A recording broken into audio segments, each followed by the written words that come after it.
Hi, honey. Hi. Are you ready Yeah. for another episode Yes. of, What? Driving to the Res? With your favorite hosts That would be Larry. and Inelia. Yeah, we're ready.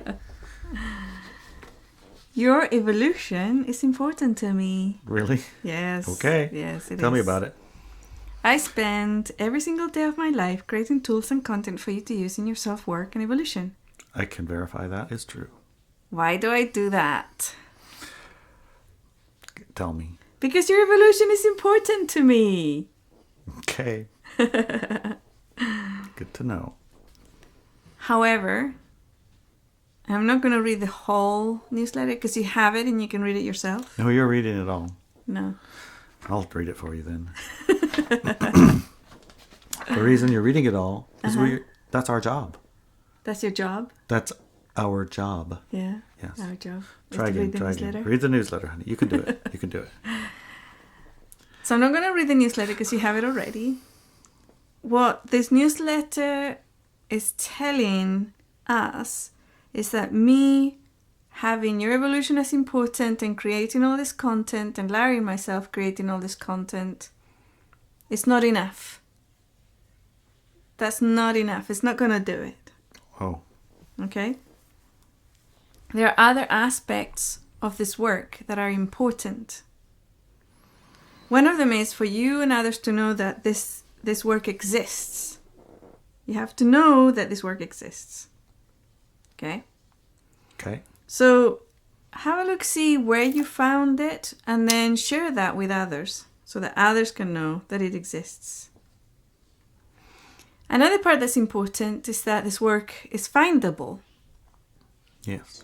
So we need a location for it, right? So we have websites and platforms, and we're going to talk about a few of those today because it was like Larry's idea to just put the work in a lot of platforms so that no matter where you're coming from or where your friends are, you're going to find it. And the last but most important aspect of these tools is that for them to work for you and the human collective, you got to use them. Because even if you find them and there's a location for you to find them and others to find them, guess what? If you don't use these tools, they're absolutely useless. Okay. So that's basically it. That's it. Basically this newsletter. And our people's evolution, our evolution, your evolution, our evolution on the planet is important. And I think that it should be just as important to you as it is for us. And I think it is. Yeah. So, one of the reasons that we read this whole newsletter out is because one of the places we read it and one of the formats we read it exists.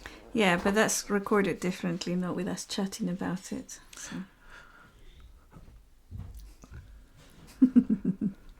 No. Yes. No. Yes. No. It's a different recording. No. Yes. Well, it's a You different invented recording. it. He invented it to have more locations, and now he can't remember. I totally remember. We read it first, all the way through. That becomes our Substack's voice recording of the newsletter. Is that what you thought? No, that's what we do. Oh, okay. I'll write it all down someday. Okay, you will. Sure. That's really good, isn't it? Already we found out that there's a place called Substack where you can find the newsletter in audio. You'll find the newsletter on audio and obviously in text. Yeah. And someday, soon, Sunday's essay. There'll be Sunday essay. Yeah, for once a month you get an essay. It's a monthly read. Yeah, monthly read. A nice essay. Maybe, 4 or 5 pages. Yeah. 3-4 pages. It's longer format than a newsletter. Right. And it'll address a topic of interest. And there will be designed to generate discussion and exploration. And impetus, or not influence, but inspiration to share. It's like, hey, I just read this essay. It's really fascinating. Yeah. And so it's like invitations. Yeah. All these are invitations for you To who use listen the tools. to use the tools and to share the tools in ways that is comfortable for you. Yeah. some of these tools are pure information. Right. It's just information that we are ready for. Another or a way of looking at something that you've maybe looked at 1,000 times, but not quite in this way. And once you look at it in this way, it's like you can't unlook it. It's like, oh, now I see. Yes, you can't unsee it. I see it. I see it. Now I see how that's like a pervasive thing. Now I can see it. Because when you can see it, you can choose it. Exactly. When you can't see it, your programs are choosing things, or other people might be choosing them for you. Yeah. It's not exactly a sovereign choice. That's essentially playing the game of powerless. Powerlessness. I'm powerless over my whatevers, programs. Yeah.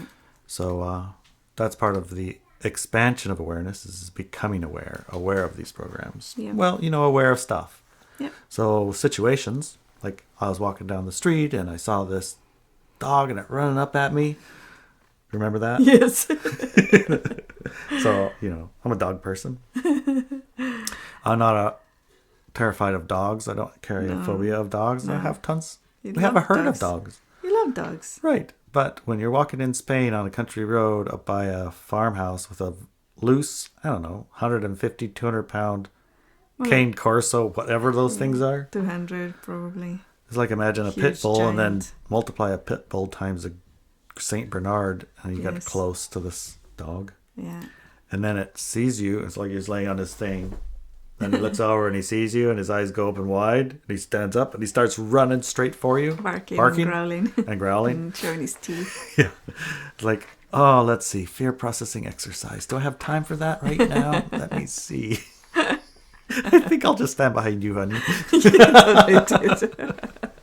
If you can't be brave, stand behind someone who can be brave.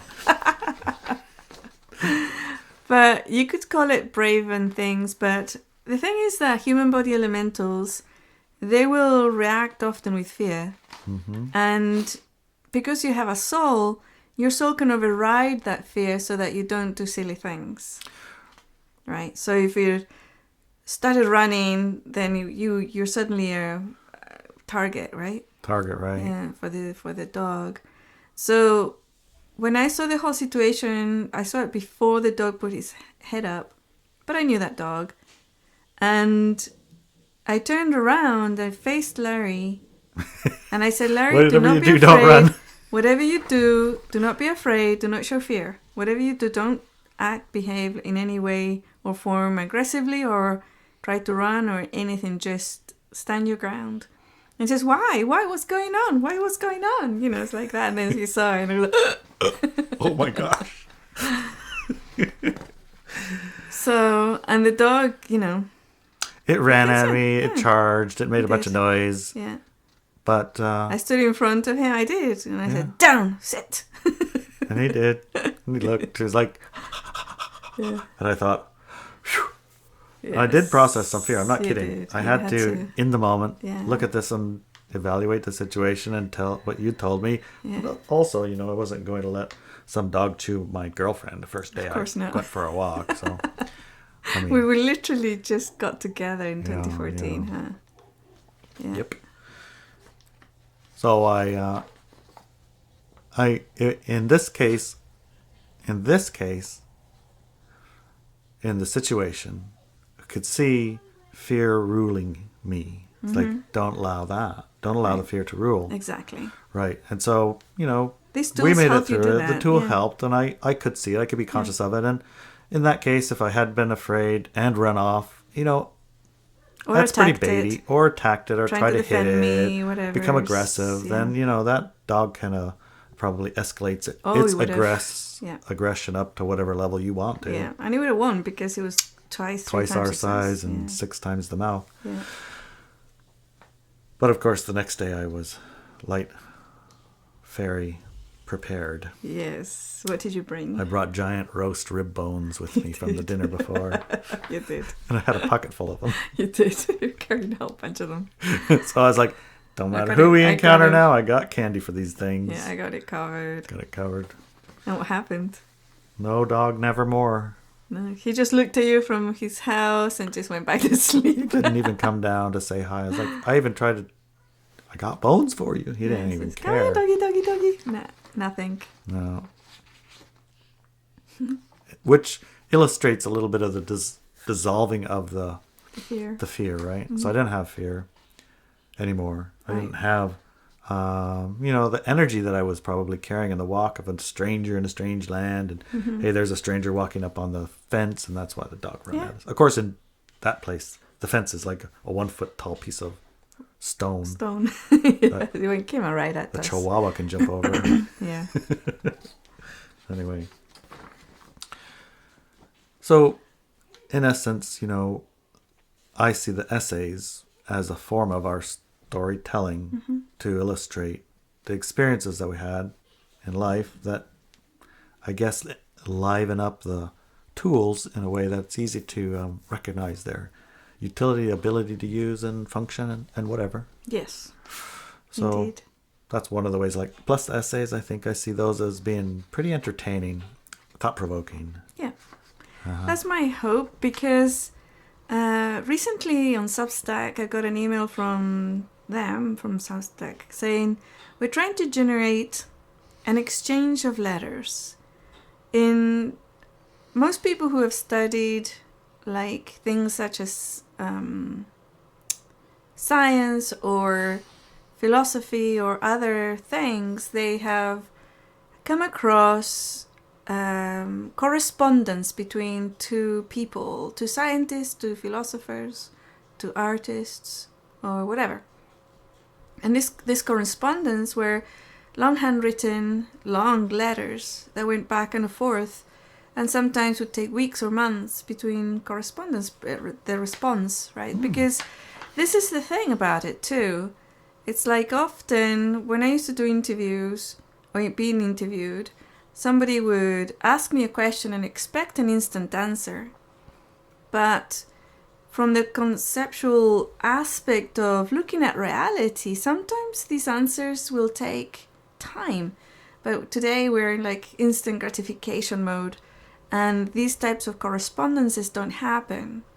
So to me, I would like, and they were showing, this person and this person are corresponding right now. Look at their letters. And I thought that was marvelous.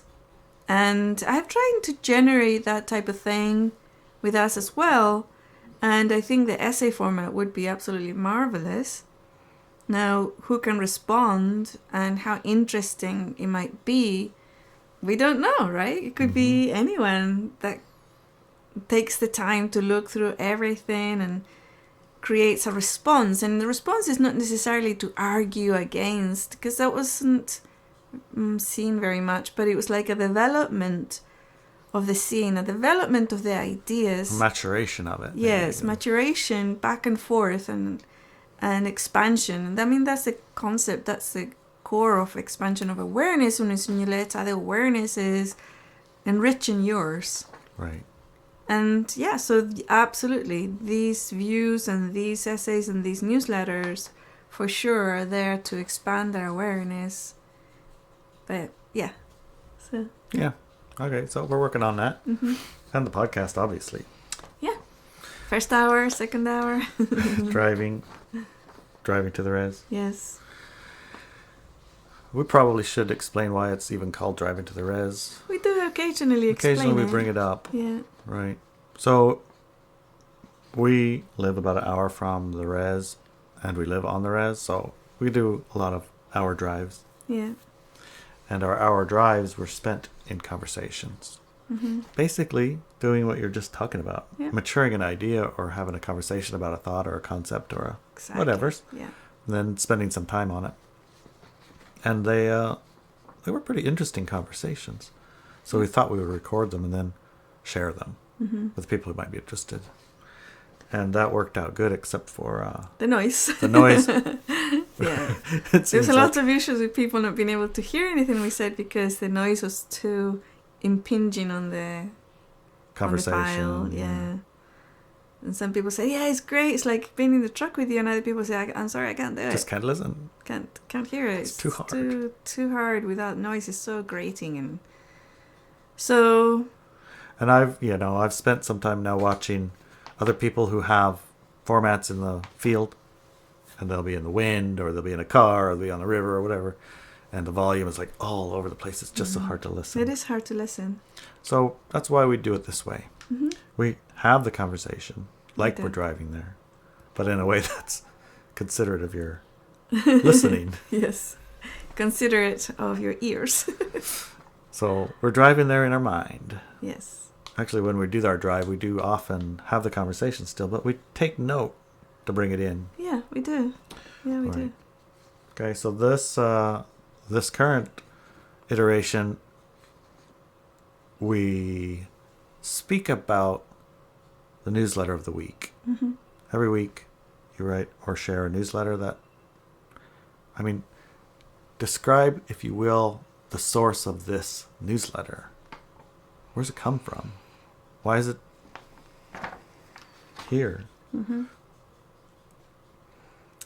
Why do we do a newsletter, you mean? Or where does it come from? Yeah, where does it come from? Where does the inspiration for I'm going to write about this week? That's a really big question, and I think that would be one of those that needs to be thought out and explored. Where do your inspiration come from to stay alive? Where does your inspiration come from to have roast dinner? Where does your inspiration to wear a certain shirt comes from? That's a big, big question, right? I think that it might make it a little bit more interesting to know that I've written these newsletters months in advance and timed for very specific things that would happen in the future. So that adds a little bit of, magic in there, because when I wrote these newsletters, I remember you and I think Inelia also were saying, but we need to publish these right away, and once, twice, 3 times a week, or maybe once a day, we'll just put them all out, right? Because they're all relevant. And I said, no, hold your horses. These are coming out when they're actually most needed. When they're most needed, that's when they're coming out. And we looked at that, and you said, okay, we'll see how that goes.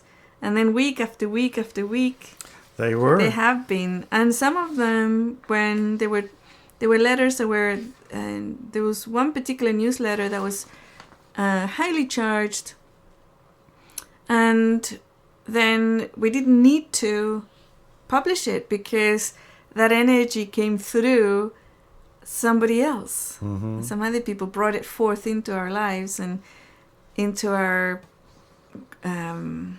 readership. And I thought, oh yeah, that's great. We don't have to release this newsletter. So the job is done. We don't need to do it. And so that was great. But the rest, of course, are very topical. And occasionally we will insert a newsletter extra that has things that are new and happening and I didn't see coming, right? Mm-hmm. Like our fundraiser on the 22nd of December. Right, the fundraiser. I didn't see that coming. So we're having some newsletters and lots of news around it and announcements and things for people to join and have that fun and that get together and the energy. And like I call it a little nudge to the human collective to give back and complete the circuit for all the free content that Larry and I do, because it's not free to create. It takes a lot of hours and editing, and we pay people to do jobs to put it on the internet, to edit the files and everything else. So that type of give back. Sometimes the human collective needs a little nudge or a reminder. Hey, here it is. Now you can support back, and people love it. I found that people respond really well. They go, oh, that's right, yeah, okay, here's my $5. It's like, or 5,000. It's like they really respond really well, and that response to me is super cool. I like it a lot. And so, for example, with those newsletters and stuff, I hadn't pre-written them, no. Right? So they came new. And then we're going to have the Look at 2023 call on the 31st of December. And that's linked in with our Subscribe Star. Yes, Subscribe, Star, and Walk With Me Now are going to get into the second hour of that one, but the first hour is free. First hour is free. We know, looking ahead at 2023. What kind of things, if you could write the newsletters and have them match the events then it's pretty of the certain that we're going to be seeing quite a few interesting things coming up, right? Yeah, that's definitely true. And then the last few years of calls that you've done, I mean, I look at stuff daily and I go like, there it is, just what you said. Here it's showing up. And so it's not certain the response that the collective of people around the world are going to have to this thing, but the invitation, you can see that it exists. Yes. And then you can watch it come and then you can see what happens. Yeah. So like stars acting really crazy. Yeah. I know you said that. I'm like, that didn't make any sense at the time. That doesn't make any sense, but now it's like, oh yeah, that's what it means. Front and center stage. And it's a message, right? It's a message of what's happening. So for 2023, I was looking at it already, and I find that there's already, last year when we looked at 2022, it was really hard because I had to look at two streams, like two timelines even, of reality and awareness. And one of them was individuals who are still very much enslaved in the power over others paradigm, and the other one were for individuals who are over it and are actually creating really beautiful high frequency experiences on earth. So it kind of split into two, right? Right. I think that's one of the bigger it's tough for me things. to do that, not only is it tough for you, the data that I receive is from different sides, I guess, of the split to some degree, right? Yeah. And often I will hear or see, people who are interpreting what they're seeing and think that it's one reality, but they're really kind of like straddling both. Yeah. They miss the part about the split part. Yes. And they bring the dramatic side of the split into the, I guess, lighter, fluffier side of the split, and they kind of mix them together. Like in this one is this, but they don't mix. That's the whole reason they're split. They don't mix, yeah. So it can throw you off balance for a while because you're like seeing you're seeing things that are not for you. Exactly. Seeing the wrong thing, the things that are not actually for you, reminds me of a movie we watched yesterday. And in the movie, the main energy behind the movie, the main core energy behind it, was to tell people that to destroy evil, you need a larger, darker evil. And that larger, darker evil is good. And it's like, that is so false and it's so untrue.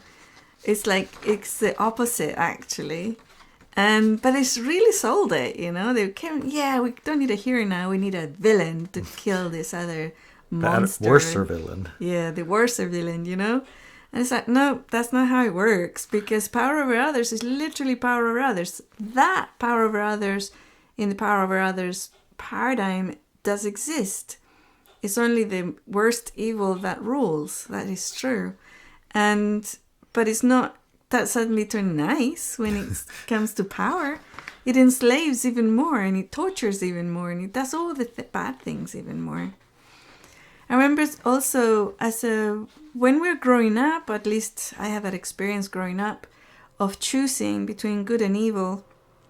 And I know some of my friends and siblings, they talked about it as children. I don't know if all children go through it, but I know that I remember them going through it as well, like a choice or like a conflict inside of them, or something was happening about them choosing this.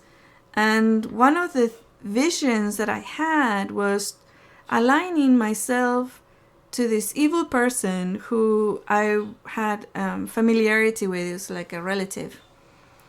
And really loving this person. And when I was shown that this person was evil, my response was, it doesn't matter because I love this person, and because I'm their relative, they're going to love me back, so I'm going to be just fine, right? Which is the energy that was being portrayed in that movie. However, the reality was the opposite, because true evil doesn't love or care. And if they can sell you for their I don't know, benefit to I don't know, to grow in power or influence, they will do it and they won't even think twice about it. You, as a light being, you would care about your loved ones and you never sell them, right? Or you never sacrifice them or hurt them to gain power. But these evil individuals are the ones that are really power over others obsessed. They most certainly will. So that's why when Larry says the two can't exist in the same space, that is true, right? That's why that's true. Yeah, I was just realizing some of the shows we were watching, quite a lot of them actually are infused with the martyr energy. Yes. And I always thought of martyr energy as light workers, like sacrificing yourself is the ultimate, the good thing. The goodest thing you could possibly do, Yeah. And that's, I think, reinforced many times in these shows. Oh yeah, we've seen it a lot. And I don't know if you noticed, but that was one of the energies that was used to bring about action in a larger group of humans, a larger group of people. It's like you need to do this, whatever this is, to save others. Yes. You have to kill You have to sacrifice yourself and then to save everybody others. else will be fine. Yeah. And then everybody else will be fine. Or you'll save your friend or whatever.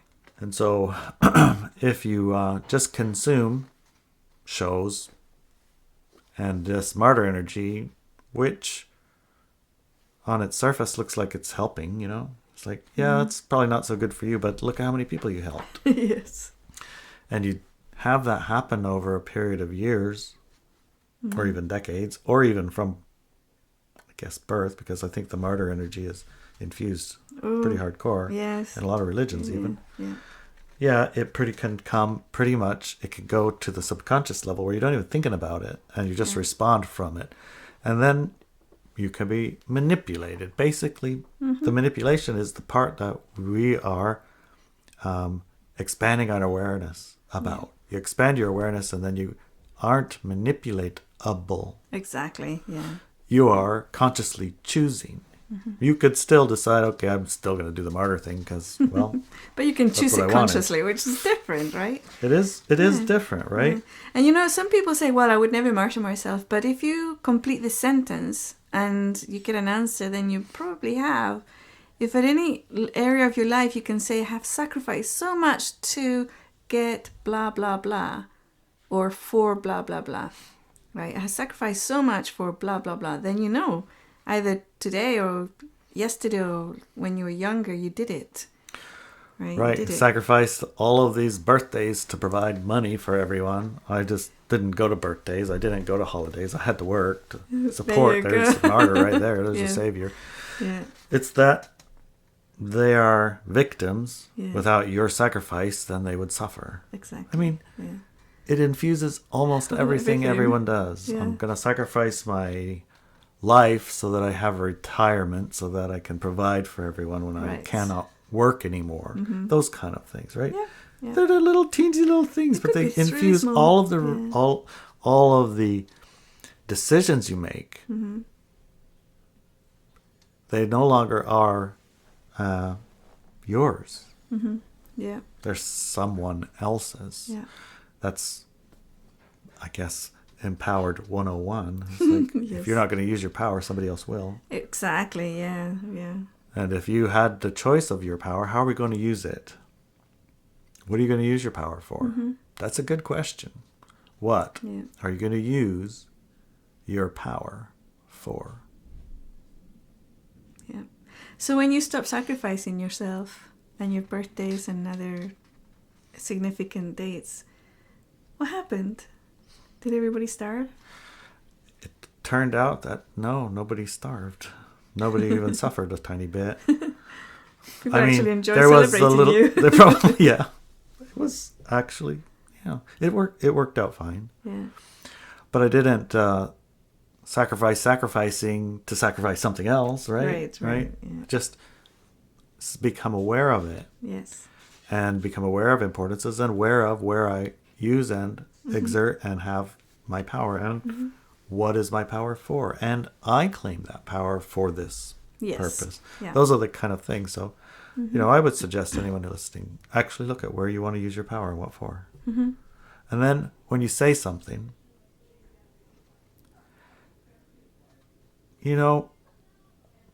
make it something that's actually understandable to you. You know what I mean? Mm-hmm. Don't say a thing that you think somebody else is going to hear and say, oh, you're so cool or spiritually enlightened or whatever, Yeah. Make it about something that's real. Yeah. Make it real, understandable, and shareable and materially doable, right? Mm-hmm. Right? Can you have an example? Well, when we say, for an example, putting me on the spot, of course, Yes. I want to use my power to create environments for the higher frequency people in my life to gather. That's a tangible physical thing. Yes. And so when I wake up in the morning, I look around, I remember this is what I'm going to use my power, and see, it's today, could be tomorrow, another thing could be tomorrow. It's not stuck at one thing forever. Right.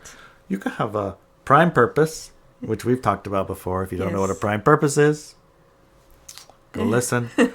I'm sure Inelia can find a link. Yes. This is what I'm going to use my power for. Yeah.